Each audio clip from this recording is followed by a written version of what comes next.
All right. Hello, everyone.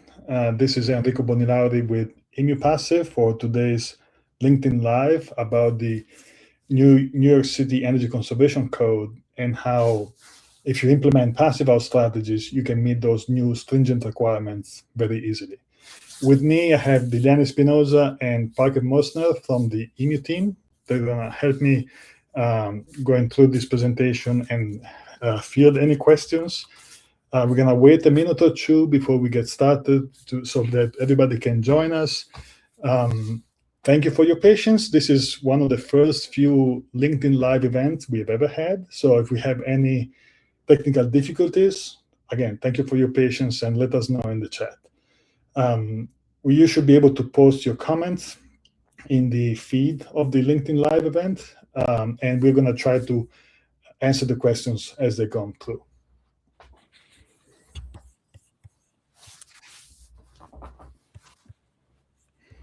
We're going to wait a minute or two to let more people join us.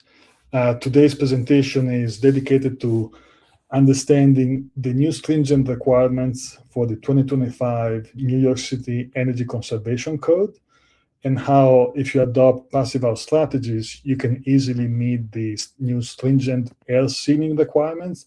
You're going to have a much better understanding of the blower door testing that the New York City Code now requires starting March 30th, and have a better understanding of the type of thermal bridge mitigation that the code requires and how passive house helps you mitigate that too.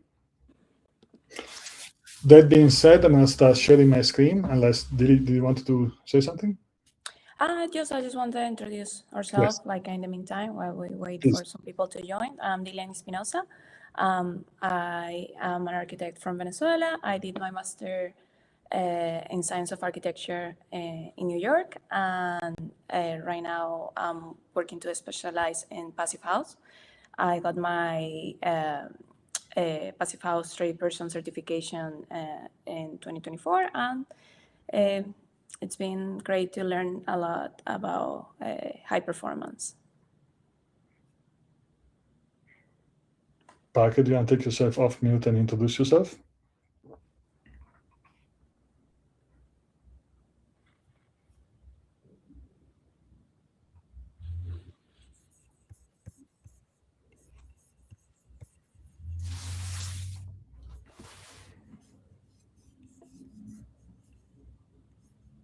He might be checking still with the chat. Sorry, did you cue me? How's it going? I'm Parker from EMU Passive. I joined the team back in August, and I help folks get set up with their courses, as well as take advantage of any benefits that might be out there, and help them see the benefit in passive house education. Cool, thank you. With that, I think we can get started. I'm going to start sharing my screen, and we're going to learn how passive house strategies can help easily meet the new stringent requirements of the 2025 New York City Energy Conservation Code. This is the presentation, and let me switch real quick. If you are interested in receiving the PDF of the slides, just send me any of us a message on LinkedIn or an email, and we'll be happy to send these over to you. EMU was founded in Italy as an architectural practice around 2029, and we adopted passive house in 2010. We moved to the States in 2016, 2017, and we are based out of Colorado right now, although we have training events pretty much across the country. We developed the American Passive House training curriculum, and we do in-person and hybrid training events in different cities, which we call the Passive House boot camps. And we have set a goal to train 5,000 professionals in passive house construction by 2025. We are currently the main provider of hands-on training for passive house in the United States. I would like to ask you, if you can drop in the chat or a comment, if you are an architect designer type A, type B, if you're a builder or general contractor, C, if you're a trade, D, if you're a construction specialist, for example, a product rep or an engineer, HVAC, MEP, window installer, or if you are working permitting, inspections, or testing, type E. F, if you're an other professional, and if type G, if you're a homeowner. Please type that as a comment so that we can get a little bit of understanding about who we have on the presentation today before we dive into the building code details. Next question is, how passive are you? This is a way for us to understand your level of expertise with passive house construction strategies or design. Type 10, if you are a passive house Ubermeister, meaning that you've done passive house for 20 years and you have been certifying buildings left and right, and you are, as the title says, an Ubermeister in passive house. Type 9, if you have certified 3 or more projects, or 8, if you have certified at least 1 passive house project in your career. 7, if you are yourself a certified passive house consultant, designer, tradesperson, builder, anything else, but you have not yet worked on a complete certified passive house project. Type 6, if you know what passive house is. 5, if you are starting your journey in building science, all the way down to, if you don't know if this is for you, if you are scared, type 0. This is just a way for us to get a temperature on the room and see how your level of expertise is with passive house building. This can be Fuse and PHI. This presentation is very standard agnostic. We're trying to get a sense of who's joining us today in this LinkedIn Live event. Thank you for doing that.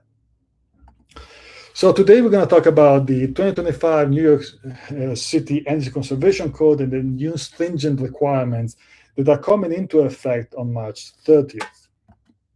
So we're going to talk about the new stringent requirements, how passive house can help meeting those. We're going to have a couple of examples of especially large-scale and non-residential passive house projects, and then how to get started in your passive house journey. So the new update of the Energy Code, it goes into effect on March 30th, just a couple of weeks from now or less. It's eliminating a lot of the loopholes that the previous code had, especially with regards to the air barrier inspection. And it starts requiring mandatory maximum air leakage. So you can no longer just check off one box. You actually have to test your building air leakage. And depending on the type of building you're working on, there are specific stringent requirements or limits to how much air leakage you are allowed to have in those buildings. And it's required for almost all buildings, all new buildings, especially for the commercial sector. The testing is now mandatory. There's also a section about thermal bridge mitigation, and we're going to see how that impacts your overall performance and how passive house can really help you meeting these goals. So starting with air leakage, that is something that is often talked about in building science, but now it's becoming mandatory by code. It's no longer a green building goal. It's no longer a passive house want. It's a must. It's something that the code is starting to require for most type of buildings. The inspection only route is dead. This is something that it was allowed before to have a air barrier continuity plan and just have visual inspections, and that is gone.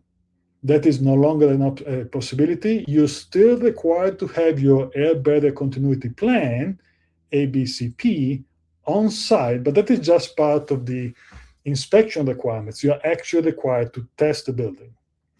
In fact, the 2025 update aligns the new code with these requirements a lot better, and it's required for nearly all commercial buildings and large-scale multifamily projects. So for commercial buildings, blower door testing is required for nearly all commercial buildings. this is a major change in the city code and how they implement permitting and inspections. For commercial buildings, your limit of air leakage is 0.4 CFM per square foot, cubic feet per minute, per square foot of air barrier surface area at 75 pascals. There used to be a lower bound for testing at 25,000 square feet. That is gone. So in New York City, you are required to have a blower door test for almost all commercial buildings. And the air barrier continuity plan is now used as a documentation tool alongside testing. So you are required to have it, but it is not enough anymore. So you cannot skip testing. You are required to do the blower door test on your building. If your building is more than 50,000 square feet, so very large buildings, it's extremely impractical to execute a whole building blower door test. You may need, so for those of you who are familiar with blower door testing, what is shown here in the picture is the famous red door, where you close the door and you pressurize the building by means of these fans. And the number of fans depends on the size of the building. If it is a school, like in the case of this project, they needed 5 fans to pressurize the building volume. If it is a single family home, for example, you just can do only 1 fan. But if it is a high rise or a skyscraper, you may need, I don't know, 12 or more fans to pressurize the building, and that is extremely unpractical. So the code allows you to test representative sections, for example, the top floor, the bottom floor, or the middle floor. So you are required to test, and that can be representative. It's a guided test that is executed according to the standard ASTM E3158, and the result is the weighted area, the weighted results by the surface area. So even if you're building the new Empire State Building or some very large buildings, you are still required to test your building for compliance with this air leakage requirement. And then the results is the weighted average it cannot exceed the maximum allowed air leakage. So this is something that applies even to very large buildings. Switching to residential buildings, blower door testing is required. The requirement is slightly different because the allowance for air leakage is 0.3 instead of 0.4 cubic feet per minute per square foot, and it's measured at 50 Pascal instead of 75. But still, blower door testing is required for residential buildings as well. And where it's physically possible to have one blower door test, that is the preferred pathway. If you have multiple units, and if it's a very large building, if it is more than 7 units, then you can do sampling. So you are required to do blower door testing, but to have 20% of the units. So if you're doing 100 units, you're still going to need to do the testing of 20 of them at least. Now, switching to thermal bridge mitigation, what we see here is a medium-sized multifamily building with dozens, if not hundreds, of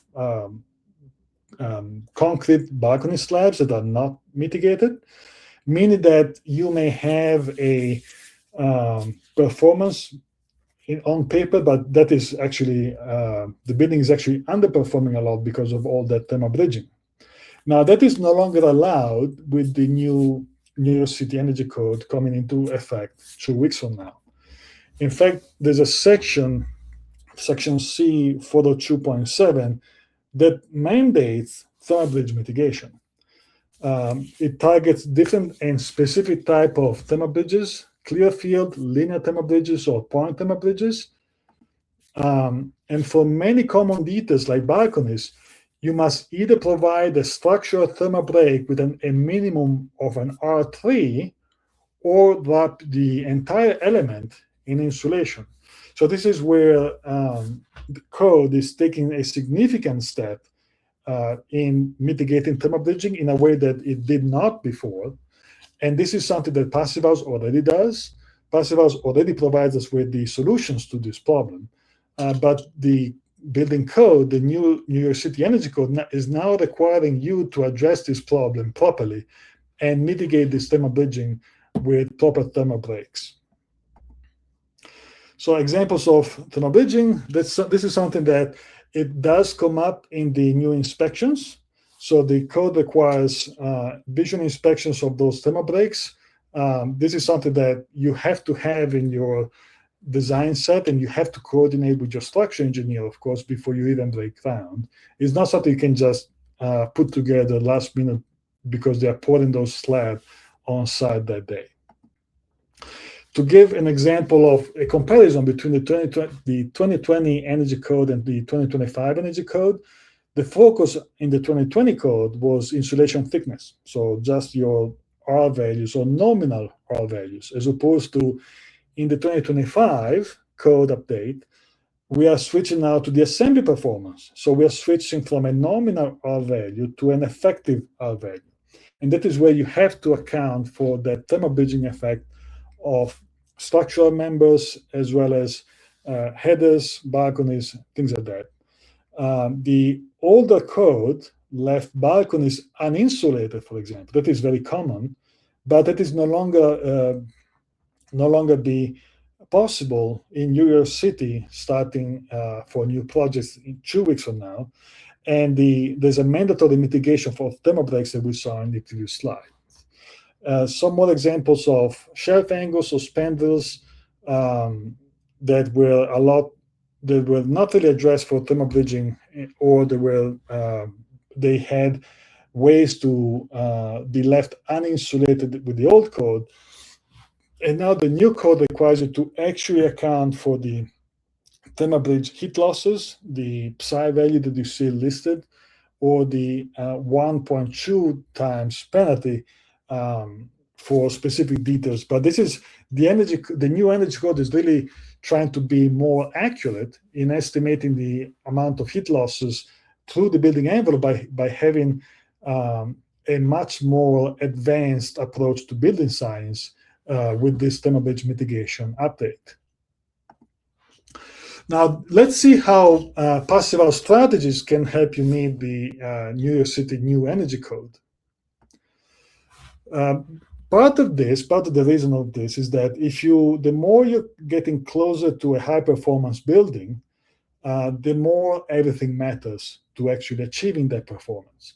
And that is something that is called the performance gap. It's a gap between the label performance of a product or of a building and the actual performance of that building. So that's something that the building code is trying to tackle, because historically, a lot of buildings and a lot of green building certifications have been over-promising and under-delivering in terms of performance. This is a slide showing the underperformance of LEED buildings, where if you're going for gold, for example, what they found is that buildings could consume 2 or 3 times more energy that was actually anticipated by design.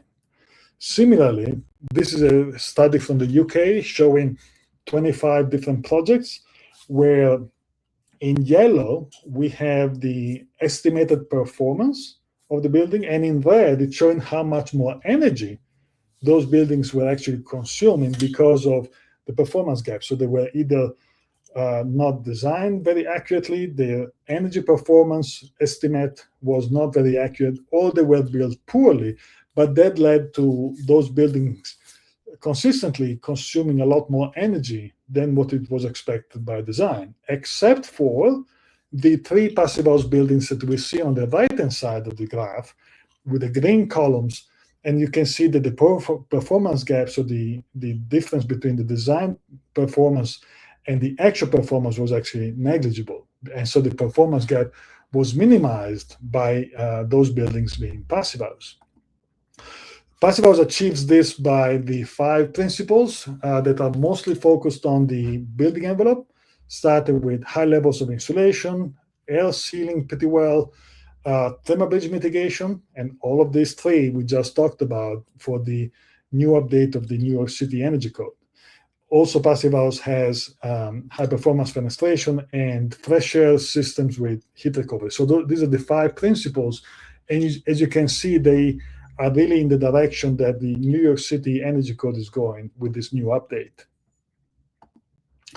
So to draw a comparison, on the left-hand side, you have the summary of the requirements for the building to be Passive House certified. And these are the parameters that we just saw from the new update for the New York City Energy Code. And you see some very direct correlation, how the New York City Code is now moving in the direction of Passive House. And if you do learn how to build or to design buildings to the Passive House standard, you're going to be well versed in how to tackle these new energy code requirements for the city of New York. You have the required blower door testing, you have the mandatory thermal bridge mitigation, which in Passive House term is called the hygiene criterion. We're going to see what that means and why it's called that way. But you can see that these 3 new requirements that are pretty significant for the energy code for New York City are already tackled pretty intensely with Passive House. So if you want to get ahead and be able to learn how to meet these new requirements, Passive House is the path to go, because it teaches you how to meet these goals pretty easily. So air leakage requirements for Passive House: 1 single continuous air barrier. In the climate of New York City, you want to have an interior or intermediate air barrier that is not exterior to avoid any issues with condensation and mold. Then there is a final blower door test required at occupancy. So once the building is ready for occupancy, so it's fully finished, there's no more appliances to be installed. The HVAC system is installed. So, but there is a blower door test required at the end. But we strongly also recommend doing preliminary blower door tests, especially when the air barrier is still exposed, so you can actually go around, detect air leaks, and fix them. This is something that we teach pretty thoroughly in our Passive House training, how to seek for air leaks, find them, how to do the preliminary testing, so that the final blower door test, the goal is for the final blower door test to be a confirmation, not a surprise. Nobody wants to be surprised that you fail the test once the building is ready for occupancy. You want to do that well in advance. Now, switching to thermal bridge mitigation, Passive House is very big on this, because if you don't mitigate your thermal bridging, you end up with issues like this one, for example, where this is a commercial building and they have a steel frame structure that is not thermally broken. And you see how that is damaging the exterior finish of the building.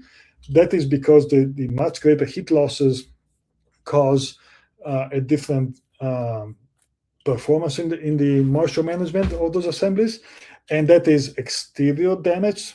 Of course, this is associated with much higher energy bills than they were anticipating. But on the interior, you can also have the high risk of mold and condensation. So the mold and condensation is a second effect of thermal bridging other than just higher energy bills. And Passive House addresses that with what I mentioned being called the hygiene criterion. Hygiene criterion is avoidance of mold and condensation. And you do that by executing, by having thermal breaks or avoiding any structural elements in your insulation, by installing the insulation properly so you don't have any gaps. So this occurs at the design stage as well as in the inspection stages of a Passive House project. But this hygiene criterion is the process of identifying causes of thermal bridging, analyze how bad they are, mitigate them by means of thermal breaks if they need to, so that the end product can be performing with effective insulation and avoiding any issues with mold and condensation. So this goes well beyond just the energy performance. It's a much better product at the end. And this is a key part of the passive house standard. So some examples of thermobreaks. This can be, this is a piece of load-bearing thermal insulation separating a steel post from a concrete pad. In between concrete assemblies, we have a conditioned basement or exterior. We can have a thermobreak, and then in different types of high rises, you can have thermobreaks separating exterior steel members from the warm steel members that are inside the building envelope. There's a range of products. If you go to passivehouse.com or NYPH, you will find manufacturers that offer this kind of products, depending on the different types and applications that you're looking for. But we do need this to avoid issues with mold and condensation and to deliver the actual performance and avoid the performance gap that I mentioned. And this is why the new issue of the New York City Energy Code is now mandating thermal bridge mitigation. So a couple of examples of passive house buildings. This is a school in Brooklyn. Pretty large building. It's pretty new, it's pretty fancy. It's a school. So passive house is misleading, the name passive house, but it can be schools, it can be offices, it can be retrofits, it can be different type of projects. This is in Brooklyn. It's a pretty cool building if you want to go see it. This is an example of a retrofit of a kindergarten in Germany. I actually personally visited this building, and this was a very cool example of a retrofit. We just gave a presentation on passive house retrofit yesterday. If you're interested in learning more, you can go to emupassive.com and sign up for our free presentations. We have them every other week. I think the next one coming up is about passive house construction details. So if you're interested in that, you can go to emupassive.com and look for free presentations and webinars. An example of a retrofit, this is in Connecticut. It's a hotel. I love this project because it's a pretty strong architectural statement of a building that was maintained even after the deep energy retrofit. This is a certified passive house that is still a brutalist architectural example. And it's a hotel. It's not a house. It's not just residential. And this is the hotel where the Passive House Network is going to have their conference coming up in June this year.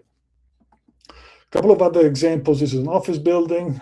This is a mixed studio in Brooklyn again.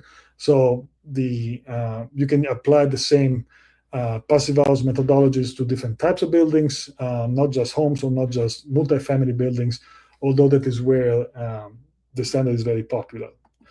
Now, getting started, training is a big part into learning to do anything new. We are going to be in Brooklyn with a passive design build bootcamp the week of April 13th to the 17th, and we have in-person and hybrid formats available.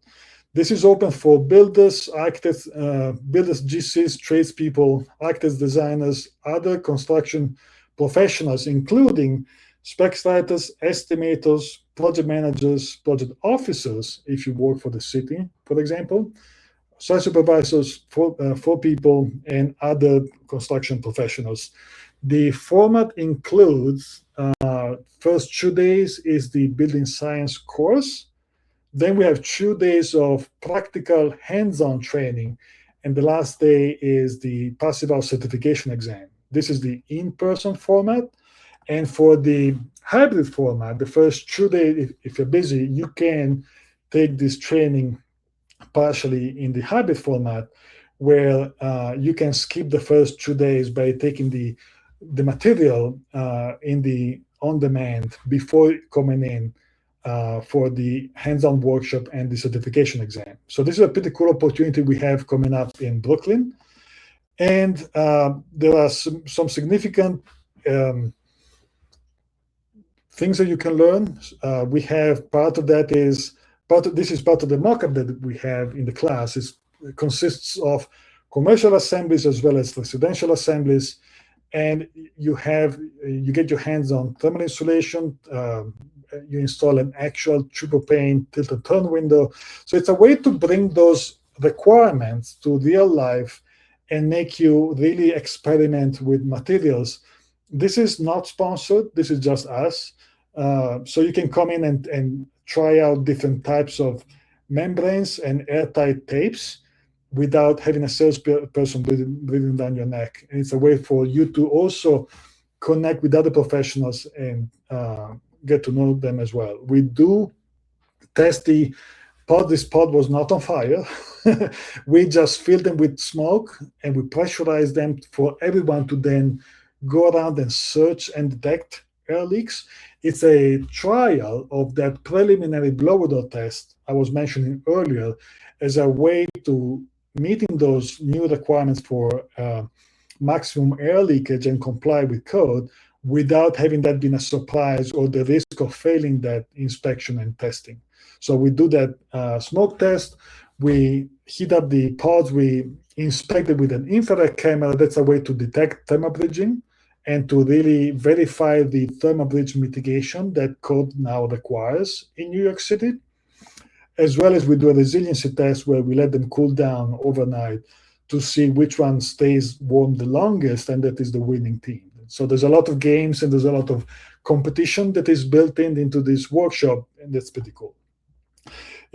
Participating in the workshop does provide continuing education units for existing PHI consultant designers and tradespeople, as well as if you're an architect, attending the boot camp can grant you 32 HSW continuing education credits. So that's pretty big fill of continuing education credits if you attend this training.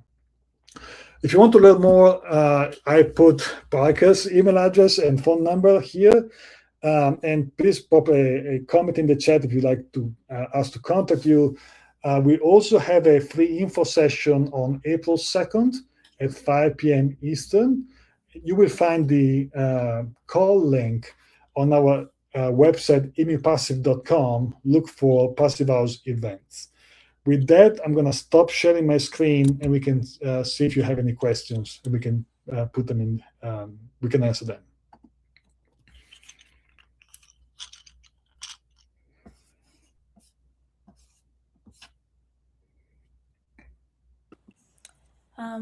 Yeah, that was a great presentation. Thank you, Enrico. Thank you. I just want to mention, just in case, we are also doing a social event in Brooklyn at Trees Brewery. So we can also share soon with you like the info in case you want to stop by, just networking or just have a beer or something and talk about building science and high performance. Thank you, Dilly. Yes, that is listed. If you go to our website, emupassive.com, and go to the events, you will see the event for that social event. And that is open to not just the people that are attending the training, it's open to anyone that is interested in learning more about Passive House, anyone that is interested in meeting people that have taken the training with Passive House, so you can network with them and maybe you can end up working on the next project together.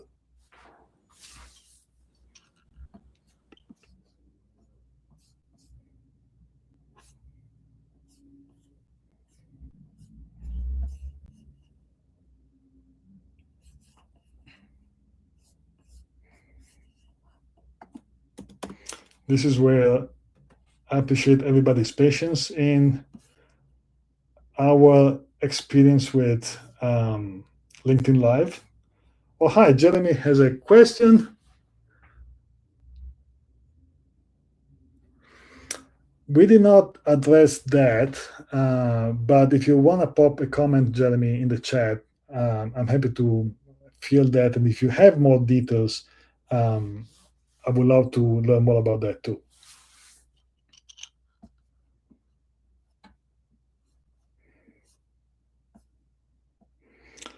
See lots of architects here, lots of people that have taken the training. this is one of the first time we use the LinkedIn Live tool, so I'm also curious to see what I see now in the chat, and I couldn't before because I was sharing my screen.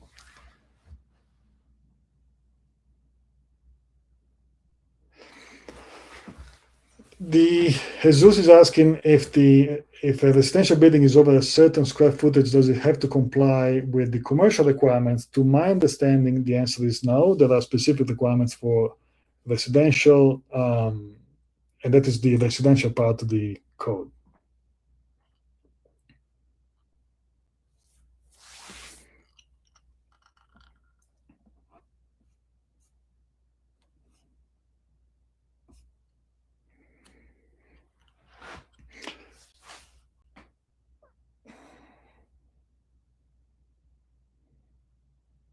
I was trying to answer the question whether this event is being recorded, and that is where my knowledge of LinkedIn Live ends. So we may, if this is recorded right now, we're gonna post it on YouTube. Otherwise, I'm gonna record a new presentation and post it on YouTube so that it's available for everyone.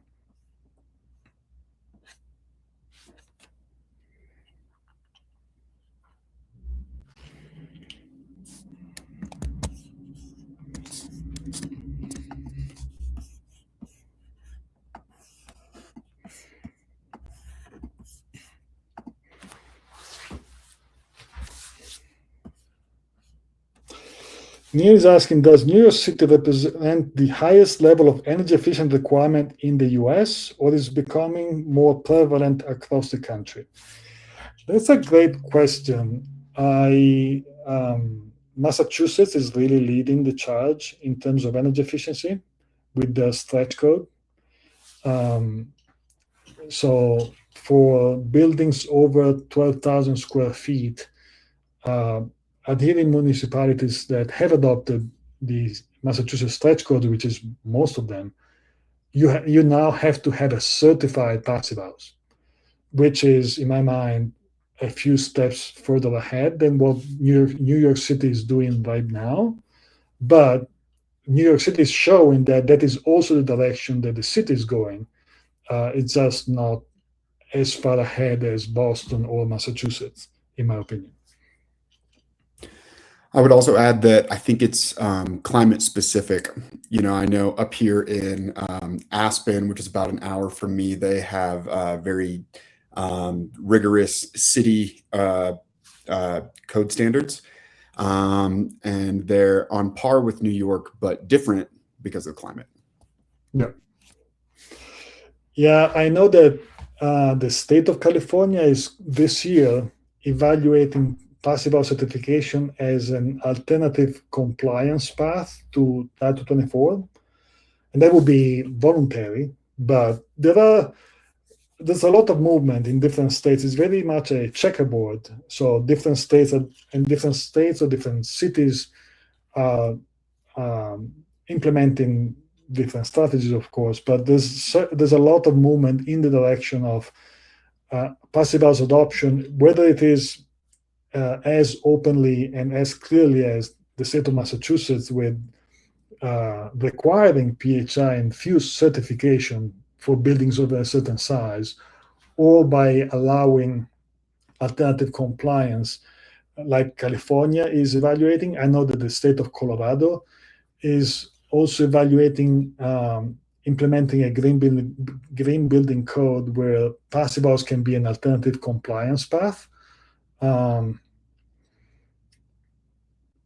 So there's a lot of movement there. Herman is asking, are the credits transferable to PHI or FUSE? Herman, if you can please put another comment and explain a little bit about what credits you're referring to, that would be great. Otherwise, I'm not entirely sure about how to answer this question properly. Thank you.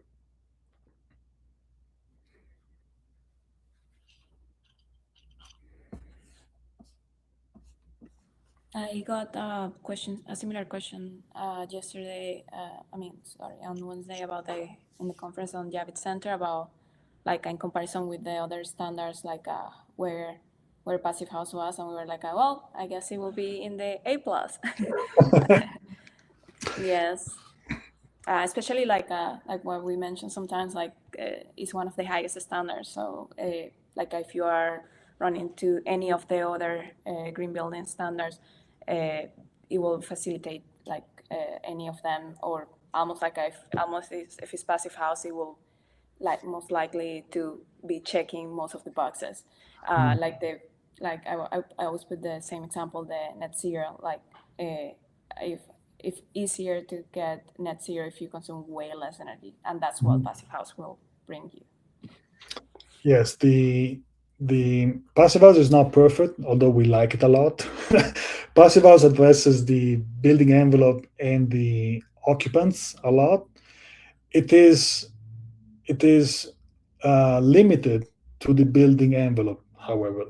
It does not address, for example, water usage. It does not address transportation. It does not address embodied carbon. Like there's other standard. It plugs in very well with other standards that do that.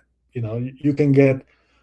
I think it's pretty easy to meet the lead energy requirements if you have a passive house. So you can do both. There's nothing impeding you from doing that. However, passive house does not address water usage or transportation or embodied carbon.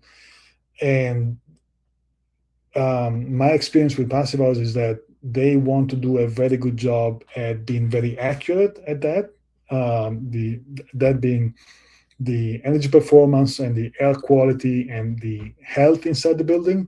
And they prefer not to address other areas and leave those other areas like transportation or water usage or embodied carbon to other institutes that can do as good of a job for those other specialties.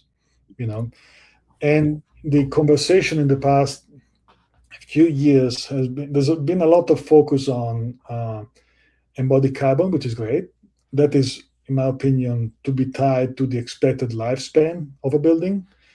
And the operational energy is still extremely important. Just look at the energy prices swings in the last 2 weeks because of what's happening internationally.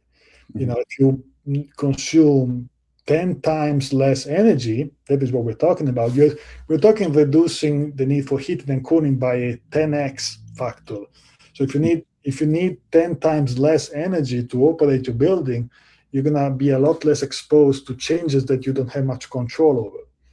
So that is something that, talking about the energy market for heating oil, for example, or electricity, which is extremely important for New York City as well as New England.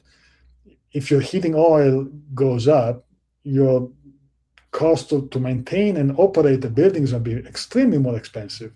And if your building is a passive house instead, and you consume 10 times less for heating, that's like still gonna not be nice when the heating oil goes up or the energy or electricity goes up, but it's not gonna hurt as much. Mm-hmm. Yeah, I agree with you, Enrico. Passive house is kind of the definition of, if you do one thing really well, passive house is going to achieve that. And it's that whole building envelope that is creating your controlled environment so that then the modeling comes out accurately or your ERV is working efficiently. And when I talk to builders and architects, creating the proper, wall section, your sandwich for your climate is kind of this gap in education and how to install it properly. A lot of the building materials that we use, even though the technologies are advancing, they can really be improved by proper installation. And so that's where the workforce training comes into place, getting hands on the materials, getting those learning moments where people tape something up and they think it's buttoned up, like Sunday morning, and then you pressurize it with the fog machine, and then you have some moments of realization, and you say, "Oh, maybe I should have done it this way." And it's much better for that to happen in the classroom than on the job site. So, 100%. We had a building that was to be certified passive house, and the trades, the window installers went in, and they taped everything, and it was pretty good, but they were very fast, and that was suspicious. And over the weekend, half of the tapes literally by themselves fell off. And so the same trade had to go in, rip them off, and install new tapes at their expense. In that case, they did not apply the correct pressure to the tape. And that's something we teach in the hands-on training. But that's really how EMU, we started the company as an architectural practice. And then we were like, oh, we designed these beautiful details that nobody uses. Yeah. We had a stack of great, it's great. Yeah. But and it's funny in the class. In the class, you get it's kind of like in the classroom portion, the builders are exposed to architectural drafts. And you might be sitting in class with an architect right next to you and, get to see both views of how you guys are viewing these things. And then separately, when you go into the hands-on portion of the course, the architects then all of a sudden have tape and are taping something up, and there's massive learning moments coming from that for both parties. So our course really bridges the gap between these two parties, and it's fun to see you guys interact in the course. Mm-hmm. Yeah, we developed the training to bridge the gap. Professional training can be pretty siloed.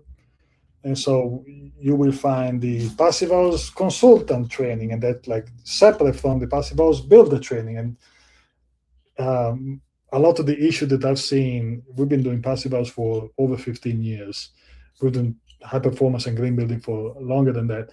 If people don't talk to each other, it can be problematic. You may have great specs and great details, but if you don't have a way to enforce them, or if you don't have a way to communicate and bridge that gap, it's very, very hard to actually meet those goals. So in developing, we curate our own curriculum.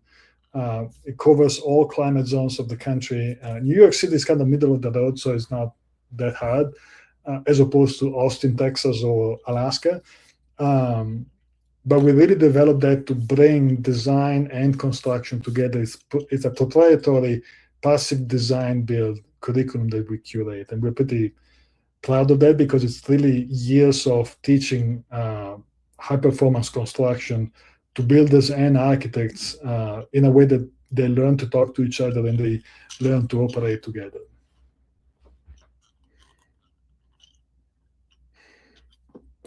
I don't see any more questions in the chat. Herman, I didn't see any follow-up from you. I want to answer your question, but I don't know. I would assume, that I don't think that there are any credits that are, I'm not aware of any credits that are transferable between both. But what I will state is that for this course, the information is 100%, sorry, I got a call. The information and the things that you're learning in the course is 100% transferable.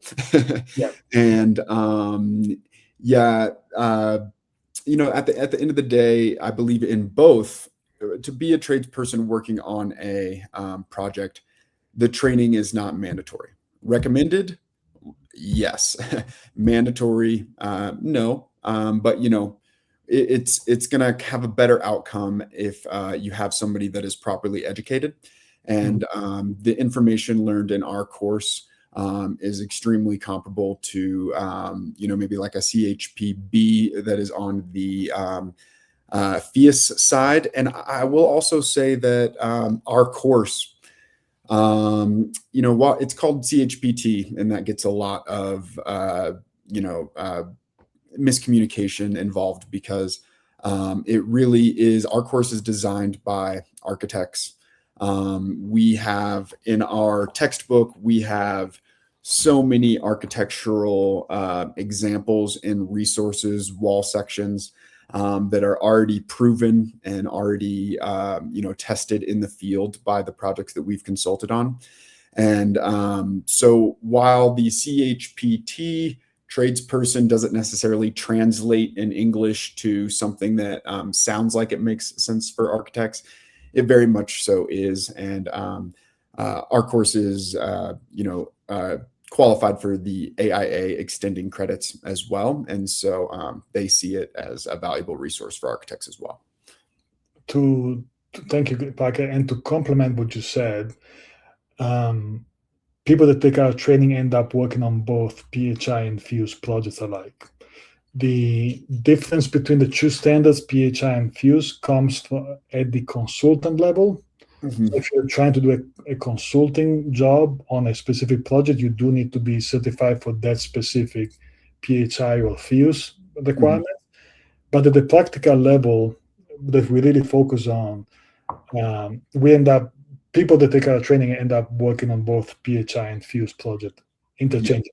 Yeah. And I think we really decided to invest in the hands-on training because it's hard to learn how to build from a PowerPoint slide. And that is what most green building training does. We are, and there's very little other training providers that provide hands-on training, but it is so important because if you're trying to install tape, I brought up the detail or the example from real life. Literally over the weekend, half of the windows got untaped because they did not apply the correct pressure, and they had to go back in and do it again, or they would be failing catastrophically to meet those requirements. So yeah.